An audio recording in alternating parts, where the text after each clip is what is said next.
Semakin hari sepertinya semakin banyak saksi yang bermunculan dari peristiwa Vina dan Eki. Kemarin kita sudah lihat ya, ada saksi yang bernama Adi Aryadi, seorang warga Kudus. Pada saat kejadian dia mengaku sedang melakukan perjalanan spiritual atau disebutnya musafir, dan dia mengaku melihat peristiwa Vina dan Eki dari awal mereka terjatuh sampai mau dibawa ke rumah sakit. Dan hari ini pun juga ada kembali keterangan dari Muhammad Ismail, warga Bekasi asal Cirebon, yang kali ini pun juga mengaku bahwa dirinya juga adalah orang-orang yang pertama dan melihat pada saat kejadian di malam tersebut Vina dan Eki memang betulan terjatuh. Tapi ceritanya bagaimana seorang warga itu bisa ingat kejadiannya tepatnya di tanggal 27 Agustus 2016. Kita akan bahas poin-poin yang disampaikan dari Pak Ismail, dan aku silangkan dengan data-data yang selama ini sudah beredar di masyarakat. Apakah ini terlalu kebetulan,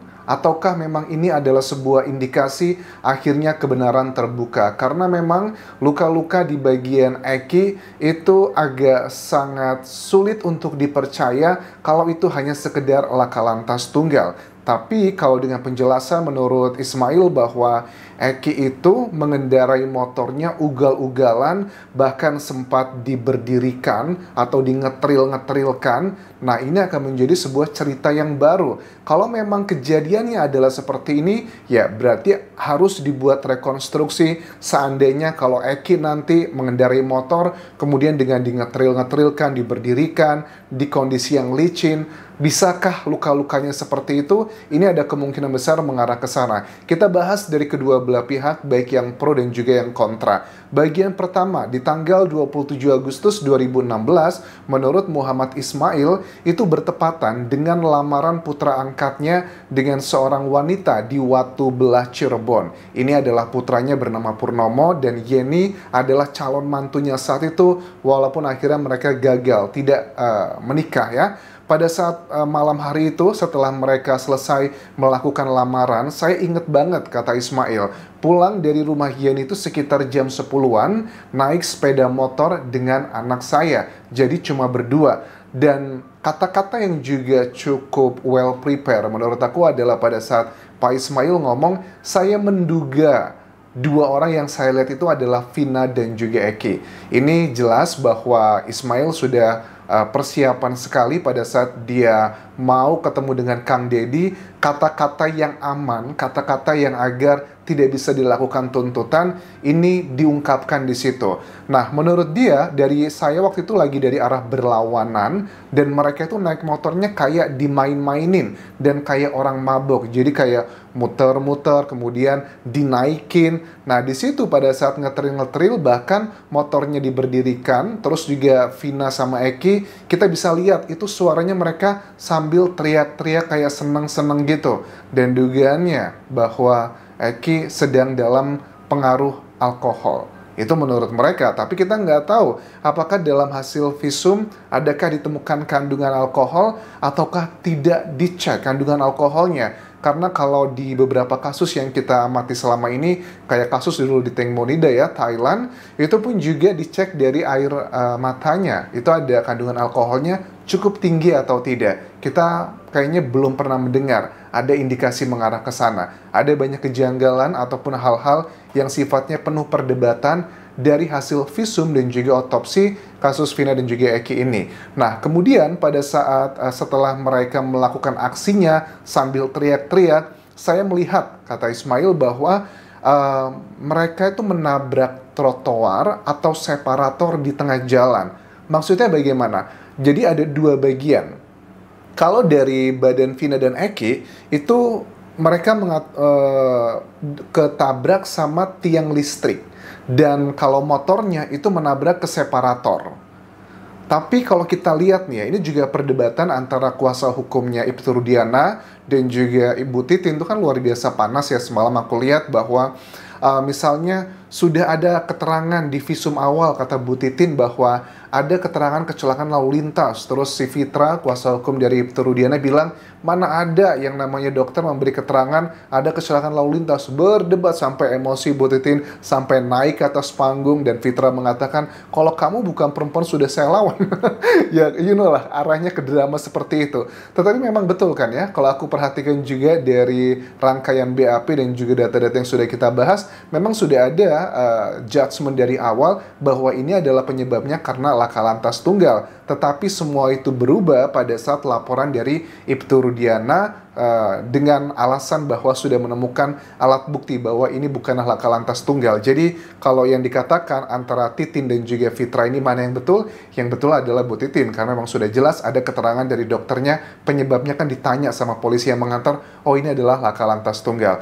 Nah, kembali lagi terkait dengan si Ismail dan juga Adi ya, kenapa mereka ini keterangannya sepertinya banyak sekali berkesesuaian satu sama lain. Bahkan di tayangannya Kang Deddy pun pada saat si Ismail mengatakan, saya itu berdua sama anak saya, si Adi bilang, ya itu yang saya bilang Pak, katanya waktu malam itu memang saya lihat ada satu orang, satu motor yang ada dua orang boncengan, berarti itu Bapak gitu. Terus si Adi juga mengatakan, saya juga yang meminta sama orang-orang yang datang saat itu, nggak banyak, nggak nyampe 5 orang. Saya bilang, yang punya motor coba dong laporin segera ke kantor polisi yang terdekat. Terus juga mereka nggak berani menolong karena nanti takutnya disalahkan, dan mereka cuman mereka aja yang punya yang hadir saat itu, takutnya nanti mereka dikatakan hal-hal yang sifatnya terkait dengan unsur pidana. Nah, kondisi motor dari Vina dan juga Eki ini sebenarnya cukup unik ya. Kalau aku lihat dari foto yang ditayangkan oleh Fitra ya, ditunjukkan ke media iNews ini, itu memang nggak banyak bagian yang rusak teman-teman, karena sudut pandangnya adalah bagian dari depannya doang.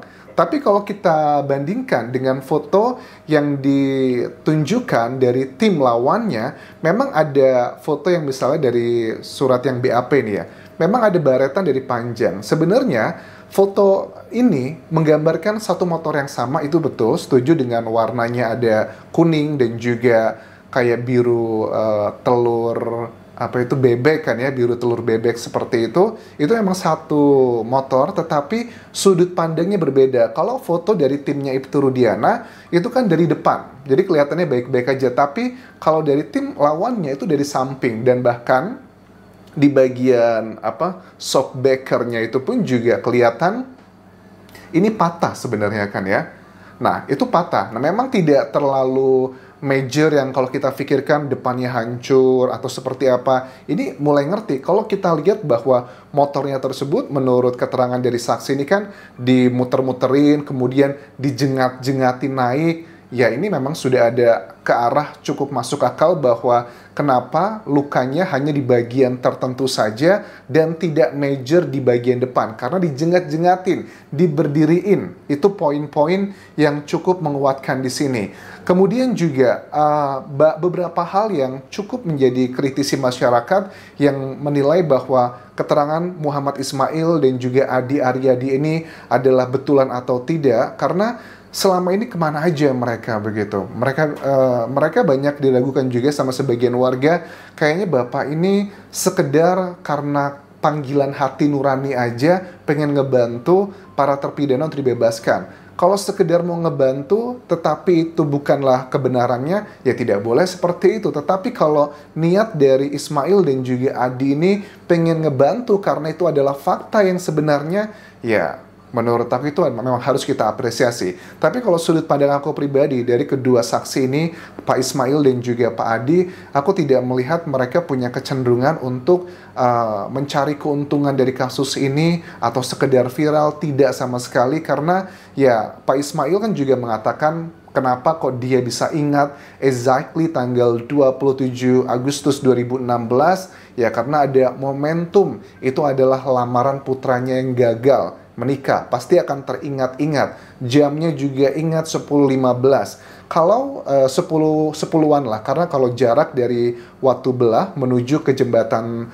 Talun tersebut, ya jembatan layang tersebut, kalian bisa ukur aja buat warga sekitar. Di malam kejadian yang sepi itu, ya paling perjalanan nggak nyampe 10 menit ya, jam 10-an. Jadi 10.15. Ditambah lagi dengan keterangan Widi dan juga Mega yang mengatakan bahwa di jam 10 juga saya ingat, karena memang ada momentum, saya bilang sama Vina, pokoknya kalau kamu mau nginep di rumahku, pulangnya jam 10 ya, nggak boleh lebih dari itu, nanti aku nggak enak diomongin sama tetangga. Jadi ada momentum atau peristiwa tertentu yang ngebuat mereka ingat. Kayak si Widi kan, karena memang sudah aturannya jam malamnya jam 10. Ini juga Pak Ismail karena ingat ada kejadian tersebut.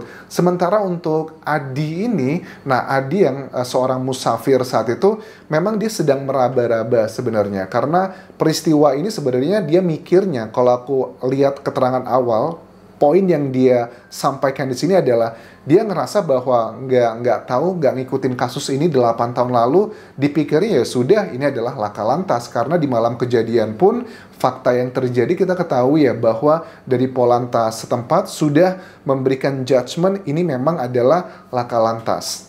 Terlepas itu tunggal atau tidak kita nggak tahu, tapi mungkin dari si Adi ini ngerasa bahwa baru dia ini ngerasa terpanggil karena tayangan-tayangan di YouTube ataupun juga TV, kemudian dia mengingat kembali kayaknya bukan mengarah ke unsur pidana, tapi ini adalah peristiwa yang sebenarnya. Apakah ini kebetulan ketemu juga dengan Ismail di sini? Ya, ada dua sudut pandang. Tapi mayoritas aku melihat banyak masyarakat yang percaya dengan keterangan mereka karena ada kesesuaian satu sama lainnya. Lantas solusinya seperti apa untuk menyelesaikan masalah ini secara ilmiah? Tidak hanya sekedar keterangan dari saksi, karena kan kita ketahui Reza Indragiri pun selalu bilang bahwa kita itu dalam menangani sebuah kasus jangan hanya rely pada keterangan saksi, tapi harus juga dengan sainsnya, alat buktinya. Ya, alat bukti sains itu yang menurut aku lebih keterangan dari ahli yang berhubungan dengan data-data yang saintifik. Misalnya, ya kita pengen lihat nih, kita rekonstruksikan nanti, ini lebih sains ya, rekonstruksikan bagaimana antara Ismail dan juga Adi ini melihat Eki ngendarain motornya, dijengat-jengatin atau dimuter-muterin, dan kemudian direkonstruksi kalau terjadi kecelakaan bisa menggunakan 3 dimensi, 4 dimensi, atau langsung rekonstruksi di TKP. Karena kasus seperti ini pun sekali lagi pernah terjadi di Thailand, di kasusnya Teng Monida, seorang artis yang terkenal banget di Thailand. Dia meninggal dunia karena terjatuh dari speedboat. Nah, kejadian awalnya masyarakat yakin itu adalah ada unsur kesengajaan, tetapi pada akhirnya kasusnya berakhir itu adalah karena laka lantas. Dilakukan uji coba, kena baling-baling, apakah lukanya seperti ini, dan itu banyak kan ya, bisa dilakukan rekonstruksi, itu bisa sekali dibantu dengan ilmu pengetahuan dari dokter forensik tipikal lukanya. Nah, separatornya pun juga kan masih ada di sana ya teman-teman. Terus juga lampu penerangan jalan yang dugaannya ada bautnya itu juga masih ada tipikalnya di sana. Itu bisa dicek gitu. Kalau dulu di Thailand, kasusnya Teng Monida itu digunakan dagingnya adalah daging babi. Karena menurut ahli setempat, kulit tubuh manusia itu paling mirip adalah dengan babi katanya. Jadi biar bisa enak melihat kemungkinannya seperti apa. Dan ternyata kan nggak sesuai, tapi kok tetap akhirnya seperti itu. Ini juga sama dengan di Indonesia. Tapi nggak tahu kalau di Indonesia seandainya dilakukan rekonstruksi seperti ini dengan babi juga kan bisa, atau dengan hewan yang lain untuk melihat indikasinya apakah keterangan antara Ismail dan juga Adi ini cocok dengan hasil keterangan dari ahli dengan melakukan rekonstruksi seandainya terjadi kecelakaan dengan kondisi motor yang dibegitukan. So, poin-poin ini menurut aku sudah semakin merujuk ke bagian inti. Ada beberapa hal yang dikatakan oleh Ismail dan juga Adi bahwa yang dikatakan bahwa saya ingat kok motornya itu waktu saya lihat motornya itu biru telur asin, terus juga helmnya putih merah, motornya juga nggak ada nomor polisinya, platnya. Kita sudah cek ya, ternyata memang betul apa yang dikatakan dari mereka, tetapi ya informasi ini bukanlah informasi yang hanya bisa diketahui oleh saksi peristiwa, karena foto-foto ataupun juga video dari kendaraan tersebut kan sudah beredar di media, di masyarakat, Jadi bukan satu hal yang bisa menjadi tolak ukur apakah keterangan mereka itu betul atau tidak. Karena foto-foto ini kan sudah ada di iNews, TV One, di YouTube, di mana-mana sudah ada sebelum keterangan mereka dipublikasikan di channelnya Kang Deddy. So, kita harus mengawalnya dengan dua pola pikir antara pro dan kontra, ya karena kita juga cukup belajar ya dari pengalaman pada saat mendengarkan keterangan dari Suroto yang mengaku bahwa saya adalah yang pertama kali. Awalnya banyak masyarakat yang begitu percaya dengan emosi dan keyakinan cara berbicaranya saat itu, tetapi kan sekarang kita lihat juga, loh kok banyak yang nggak sesuai dengan ini dan itu. So, sementara cara kita berpikir kritis adalah kita lihat dulu apa yang disampaikan, ya sudah kita pahami, tapi jangan langsung percaya 100%. Tetapi secara pribadi, keterangan Ismail dan Adi ini sudah berkesesuaian satu sama lain, dan secara logika hukum, ini sudah bisa dijadikan sebagai alat bukti. Karena alat bukti itu adalah, ya sudah ada. Karena fakta, maksudku dalam dunia hukum itu, kalau sudah ada dua alat bukti, ya alat bukti sama-sama keterangan saksi ini seharusnya sudah bisa dijadikan sebagai fakta. Tapi ingat ya, karena sudah 8 tahun lalu, takutnya sudah lupa, takutnya A, B, C, dan D, harus ditunjang juga dengan data ilmiahnya, misalnya dengan dicocokkan luka-luka pada Vina dan juga Eki, apakah mungkin lukanya seperti itu. Terima kasih sudah menonton, sampai jumpa lagi di video berikutnya. Bye.